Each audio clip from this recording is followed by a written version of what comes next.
So, my teacher was not one for scriptures because he felt that was too theoretical. And he would keep talking about its application in daily living.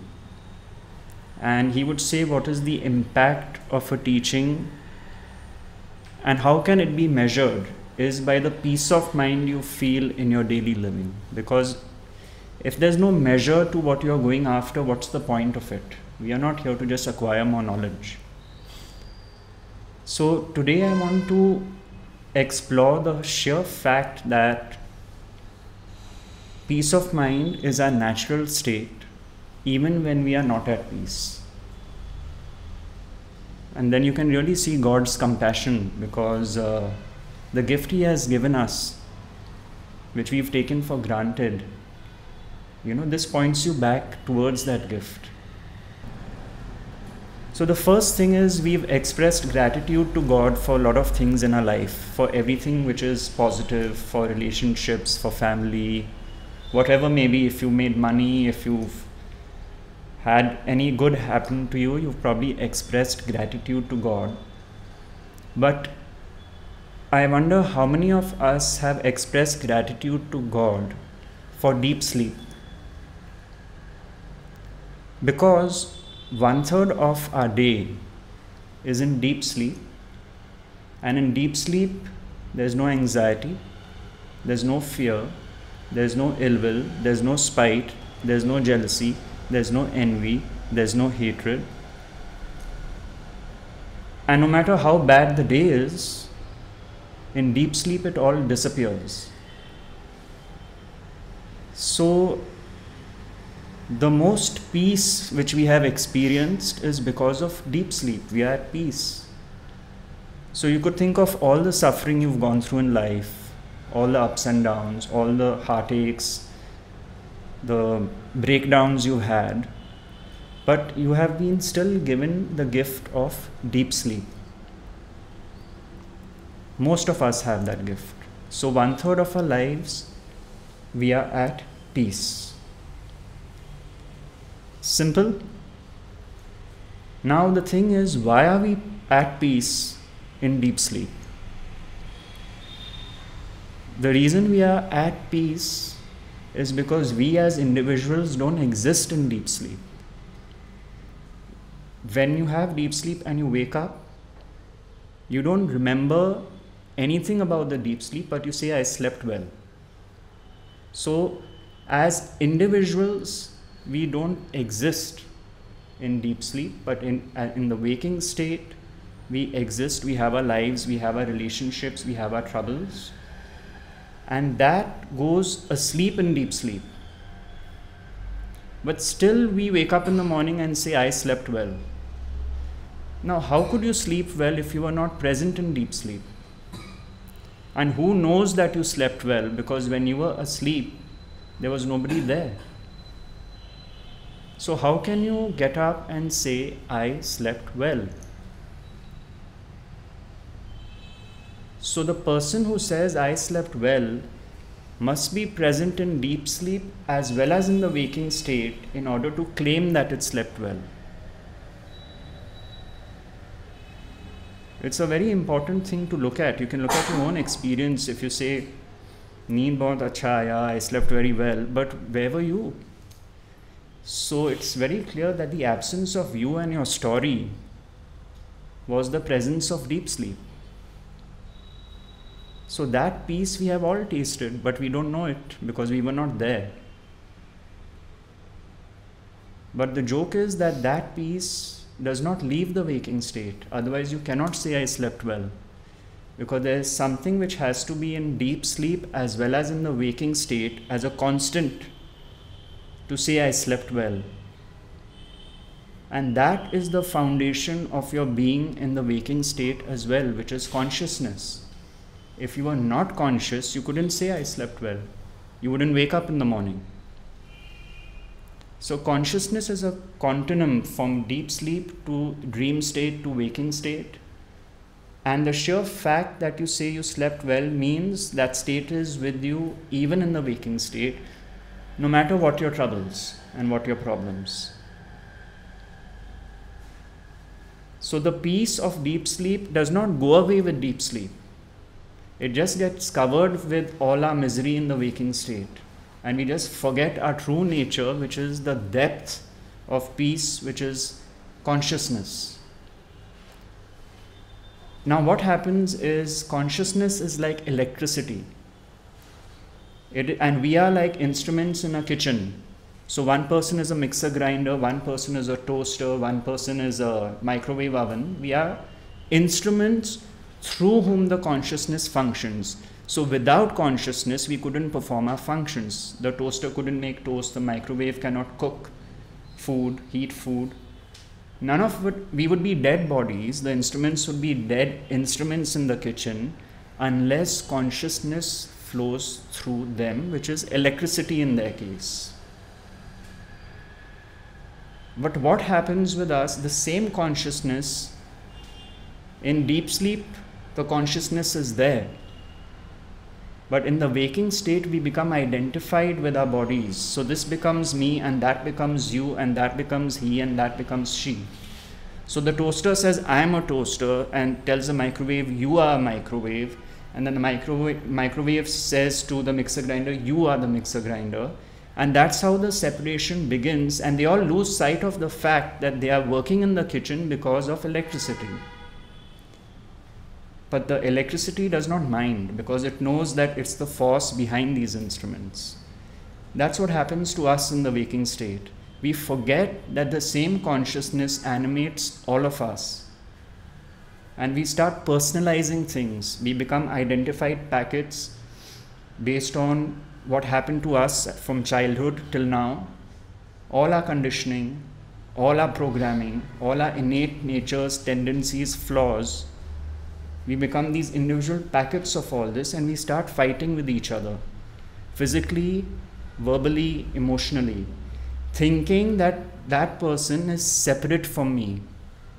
But if you were not conscious, where's the fight? And the other person, if the other person was not conscious, where's the fight? So in the waking state, we become identified with our bodies and our story, our life story. And then we start proclaiming judgment on other people. And how does that happen?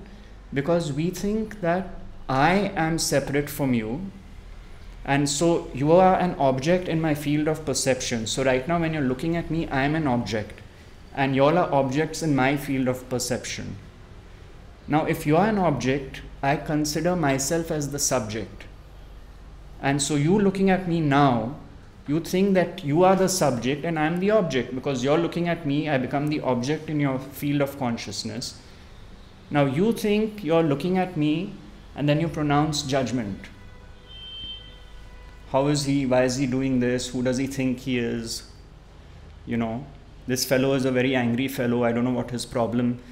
Now you have assumed you are the subject and the other person is the object. So you start judging the object. But you don't realize that you are equally an object in the manifestation. So actually one object is judging another object. This is Maya. This is in scriptures what they call Maya is this. That we are all one, but we act as if we are not. Now tomorrow if you had a fight with someone or you didn't agree with someone, the one way of looking at it is you don't need to justify your position because you are not right. Nothing is right and nothing is wrong. You can state your position, but your job is not to convince the other. Because how do you know what they are seeing based on their conditioning is their truth? You know, so you will have to see that. You can see it in a clear light that when you're talking with someone who agrees or disagrees with you is irrelevant, because just like you, whatever they say and think is based on how their parents treated them. How they were in school, were they quiet, were they the rowdy types, how the teachers treated them, were they taken to temples and churches. So they've become bundles of conditioning based on which they react and respond, just like us. Now when you see people that way, your fight loses its fight. Because you'll internally smile and say, it's fine. What's happening is fine, because that's exactly the way the person has been shaped by a lot of events which are beyond their control. So who am I to try and change people? For even myself, instead of changing things, trying to convince people about points of view, why not just accept first that consciousness is functioning through each and every one and bringing out exactly what it was meant to bring out at that point in time. So it's not about going into the scriptures of Maya and all. I'm just saying, look at it in your daily experience. If you are critical of yourself, don't forget that a lot of conditioning which you were subjected to was not in your control. So you have to be nicer to yourself, because God made things that way. You didn't choose where you would be born. You didn't choose your parents. You didn't choose the economic environment you would be born in. You didn't choose the geographical environment, the social environment in which you received your conditioning, just like everyone else. So much has not been in our control, but then we think we are in control of our lives. So we have to be gentler on people and gentler on ourselves, and realize that the same God, consciousness, the source, is functioning through everyone. We may not like people. I'm not saying go and hug everyone, because you have your preferences, you have what your system is based on, but you have to understand there's no question of hating anyone. And why is there no question of hating anyone? It's very simple. When I hate someone else, that hate is inside me, because I am feeling the hate. The other person doesn't probably know that I hate him. Now, first of all, if I am conscious, only then can I hate someone. If I'm a dead body, I can't hate anyone. If I am conscious, I can hate someone. Now that hate is felt by me within my consciousness. So the hate is arising within myself. So by hating someone, I'm hating myself. And this is not theory. You can see it for yourself. The other person is just a mirror to make the emotion of hate come up. But the fact is, it is in my experience, the hate. So the hate is for whom? The other? That's delusion. That is why the gurus, Sai Baba, the biggest gurus say, we are not telling you to love everyone. All we are saying is don't harm another. Whether through thought, word, deed. Because in doing so, you are harming yourself. Because all there is consciousness in which all this is arising. And when they say love all and they focus on love and serve, it is for consciousness, because consciousness is love. Electricity is electricity flowing through everyone. So what they are doing is telling you, take back your original position rather than being mired in this leela of separation of me versus the other. That's what they are trying to say. So next time any of these feelings arise, you have to see them in a clear light. Explore it. Don't go and judge the fact that it arose, that why did I feel hate? Because that becomes another judgment. But witness it. Witness your feeling towards someone who's really bugging the daylights out of you in your life. Next time, try and just be there as the presence through which that feeling arises within you, and you will realize it's the feeling within you.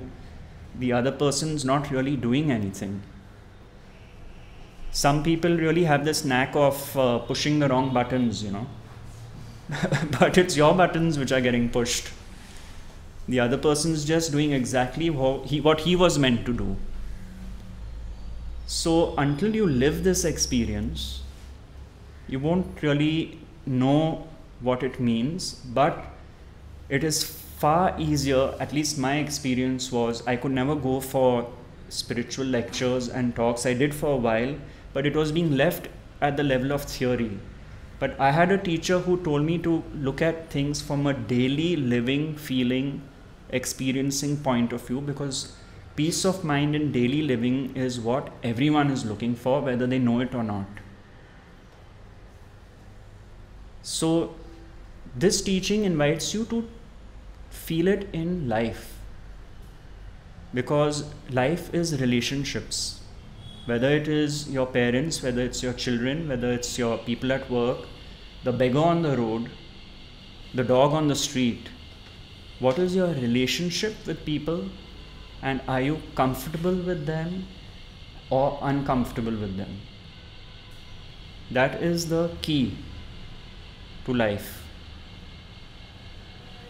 So any relationship, even if it's a beggar who comes knocking on the door of your car, on the window, and you react, what are you reacting for? What is the reaction about?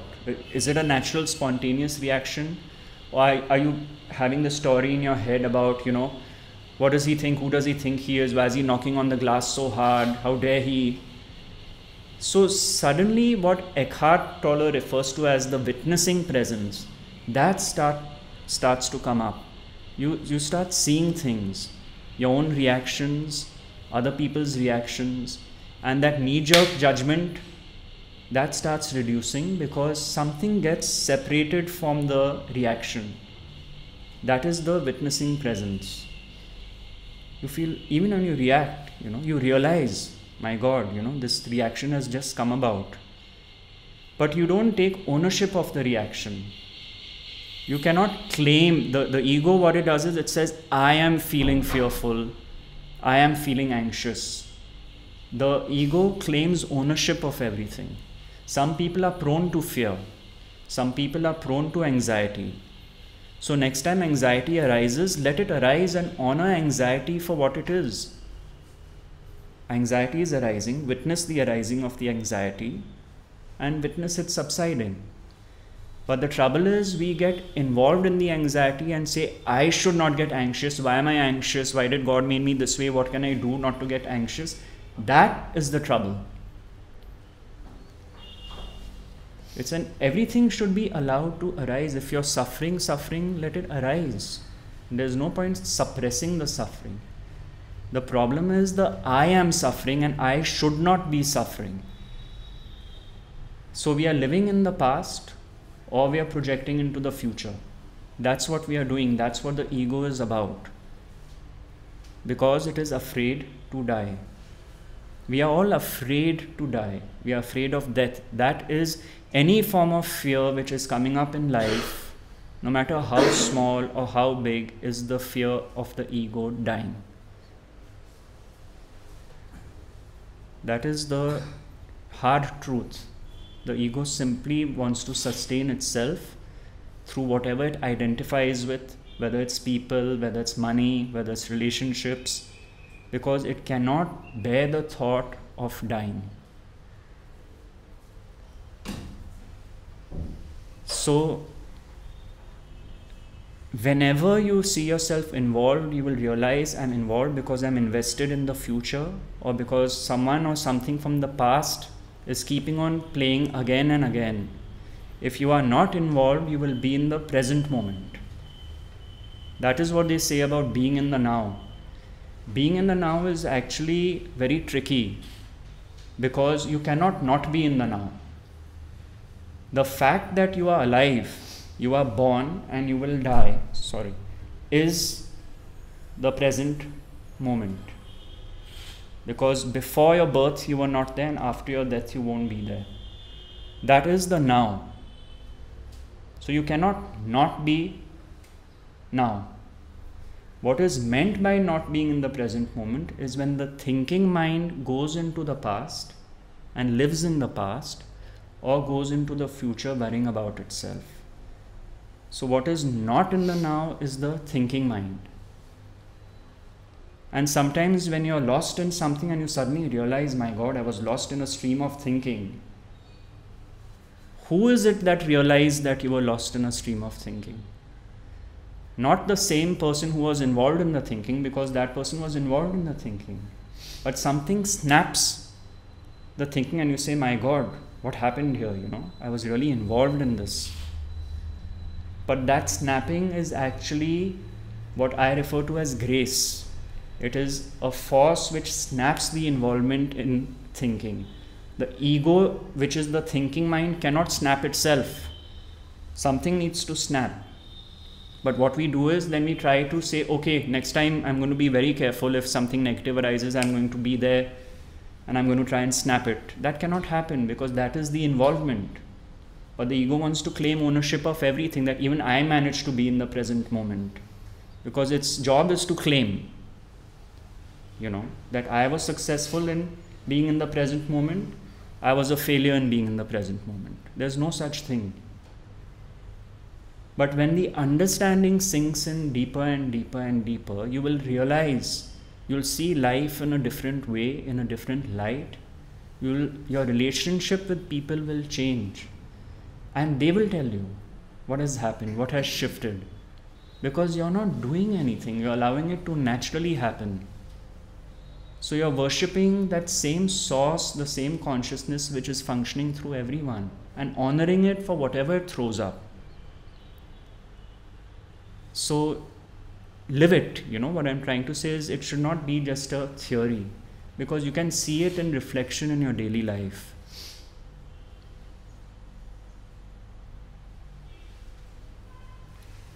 My teacher gave a very good example all the time of a surgeon. If he has to do an operation, he is in a working mind mode. All his experience is brought together. He has to decide, okay, where do I make the incision? How do I do it? The ego is in the present moment, in the working mind. Now, supposing somebody tells him that, look, you're operating on a very important politician. If it goes wrong, your practice is ruined. Now he's operating with that input. And he says, shit man, if I make a wrong incision or something goes wrong, I had it. My career is ruined. What am I going to do? Worried about the future. That is the thinking mind.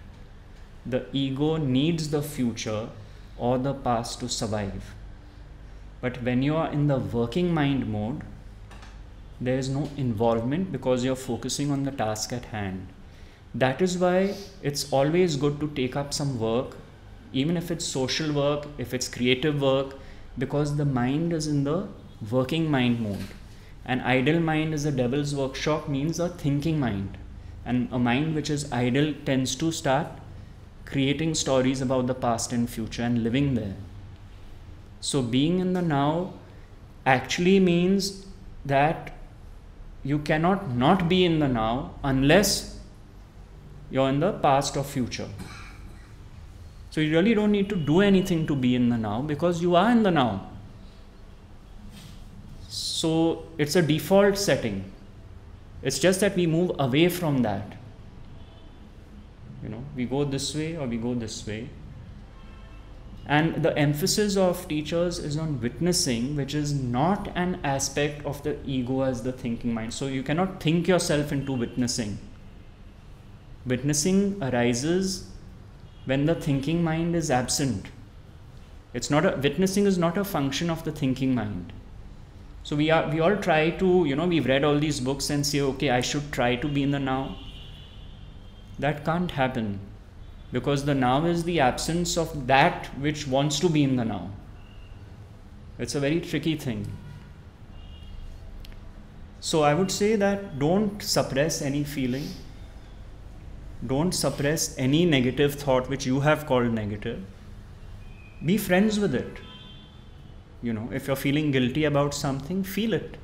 Don't judge the fact that you're feeling guilty about it because the ego is coming in through the back door. So be gentle on yourselves, gentle on others. Realize that all this is disappearing in deep sleep. How true could it be if it disappears for 8 hours of the day? How true could your problems be? Honestly, it just looks like that. Because we come back when we wake up, the ego comes back and claims ownership of everything. But at least God has given you the gift of deep sleep because it just gets wiped out. And then He waits for some people to realize that they should understand that things which are not there all the time are unreal. So what is there all the time?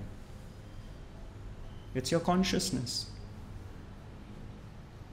So we are focusing on the waking state and all our issues there, thinking that is real. That is not our experience in deep sleep. So you got to question, how real is this?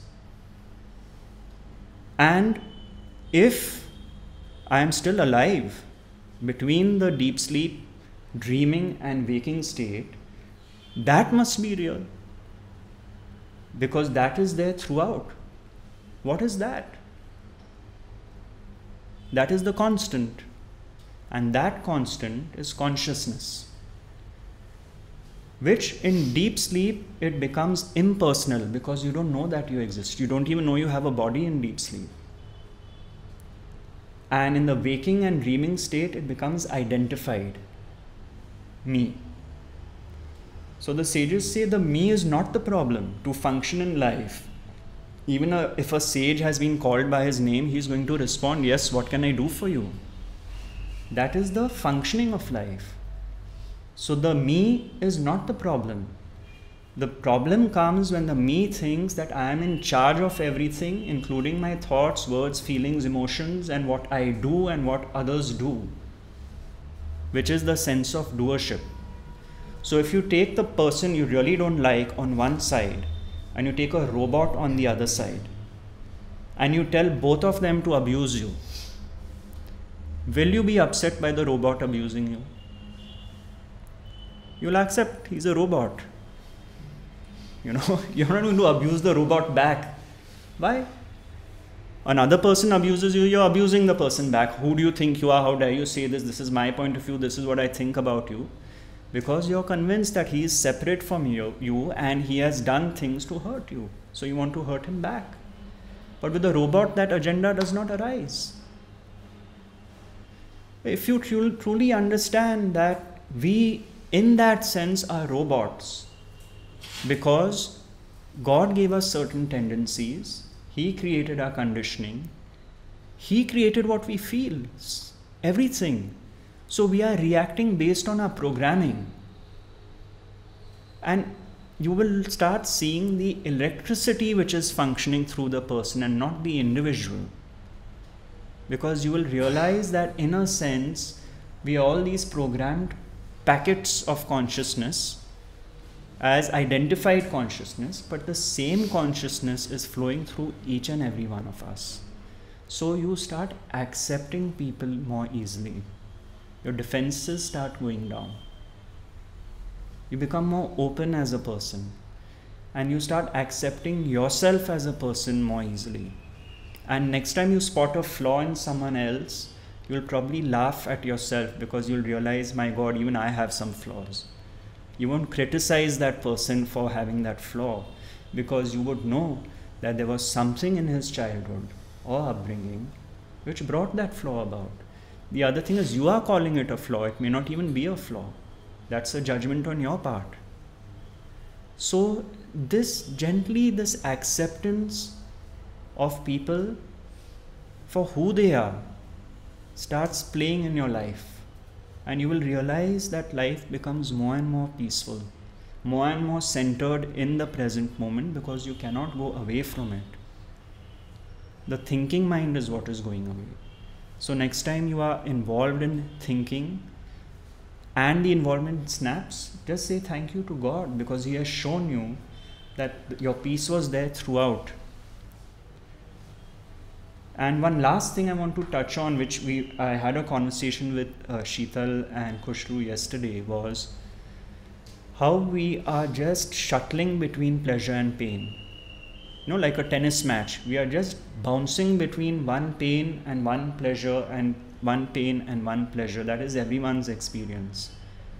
But once enough years have gone by, you realize that life is always pain and pleasure. And are you not tired of shuttling and waiting for the next pleasure and trying to avoid the next pain? But it's impossible, because life is pleasure and pain. So what is one looking for? One is looking for peace. A peace which does not depend on a pleasure or depend on the absence of a pain. And some of us who have suffered enough will realize that that peace is far more greater than a joy which depends on a pleasure, because that's going to go. What is going to stay is peace. And so much we are dependent on things which are transient for our pleasures. If someone says something good, we feel great. That person says something bad, we feel bad and we suffer. It's always so dependent on people and objects. But deep down, it is our experience that in deep sleep, there's no shuttling between pleasure and pain, and that is peace.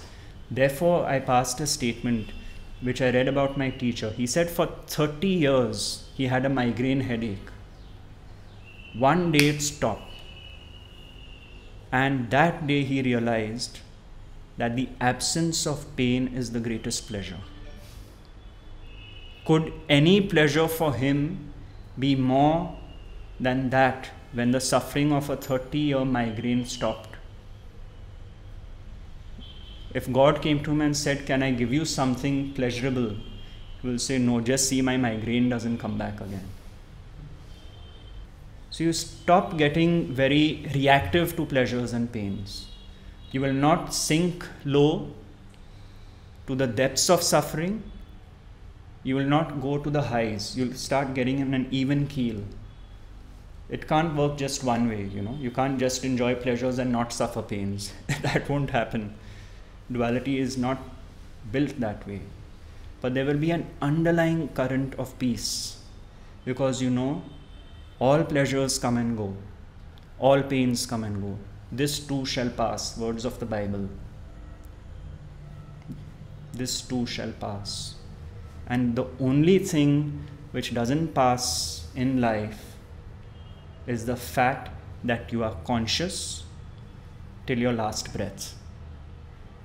So this living teaching, what I refer to, points you back. Whenever things are going on, just look at things as they are. And you'll just feel that presence of consciousness taking whatever form it is meant to take in the life. Even when you're suffering, if someone is in the hospital, you will realize, I'm not running away from this. I'm there 100%. What runs away is the thinking mind. I don't want to be here. Why am I here? When is this person going to go out? But if that is what the moment is throwing up, you stop claiming ownership of that, of what you feel. And then you are with what is happening. If someone is seriously ill, you're there as the presence, allowing it to be, not as a separate packet of an individual. You're honoring what consciousness has thrown up. And then what you are meant to do, whether it is to have a consult with the doctor, see what is to be done, automatically happens and flows. But there's no resistance to what the moment is throwing up. The minute there's resistance, you realize that you are invested in what has happened as a separate ego with a sense of doership.